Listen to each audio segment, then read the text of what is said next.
Charlie Harris, and this is the Razor A6 scooter. Buongiorno, ladies and gentlemen. Here we are with some technical specifications.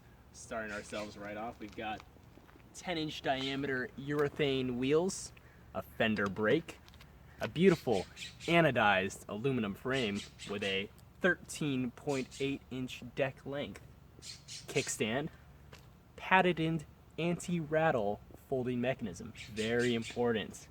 Moving on up the body of the scooter, we see an adjustable up to 42 inches high handlebars. This actually is not even the maximum height. I actually keep it in the middle, even though I'm 6'1", so that gives you a good idea of exactly how high these handlebars really can go. Foam grips at the end of a 16-inch handlebar T, and with that, the whole package comes in at a whopping 11 pounds or 5.0 kilograms for our European friends. Moving on next, we'll be doing some riding comparisons. Alright, so before we get into the riding comparisons, I'm just going to offer some quick thoughts on the A6. Right off the bat, when you get on this scooter, you feel the difference that the 10-inch urethane wheels make to your kick scooting experience. Every push you give feels effortless, but the glide and roll you get is more than any scooter I've ever ridden before. It's easy, smooth, efficient, and quick. I gotta say, the other game changer for me is the patented anti-rattle folding mechanism.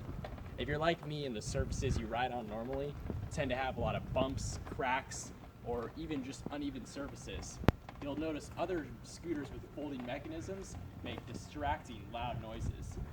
The A6 is like riding inside of something very quiet, like an Amtrak sleeper car overnight on a long train journey, or other quiet things. Really, the A6 is a pleasure to ride. No handbrakes is a common concern brought up by critics of Razor adult commuter scooters, but I've got to say, the fender brake performs fantastically, especially when you consider the significant diameter of the 10-inch urethane wheels. Overall, the A6 performs admirably, but really we can't know for sure until we stack it up with its main competition, the previous scooter that I owned, the Razor A5 Lux, coming up next.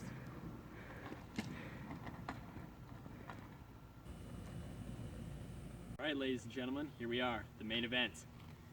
We've got the Razor A6 scooter and the old trusty Razor A5 Lux. A highly scientific comparison test to see which one actually will let you travel further, faster. So the way we're going to do this is I'm going to first start out with the A5 Lux.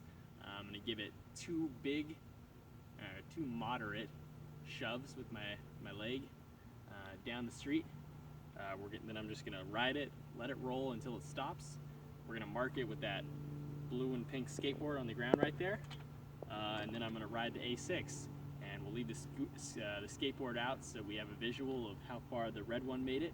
And then we'll see if the A6 can surpass that, as I expect it will, and then by how much it will surpass it. And that'll leave us with some good things to talk about. Let's get to it. Yeah.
As we can see, on a gentle uphill that we did this test on, that way that the things would eventually stop. The A6 does indeed outperform the A5, and I think that gap only increases with number of strokes based on the fact that the wheels are larger.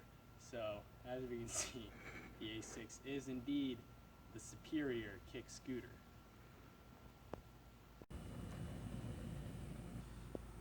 But as we can see, the A6 has performed admirably in the comparison test.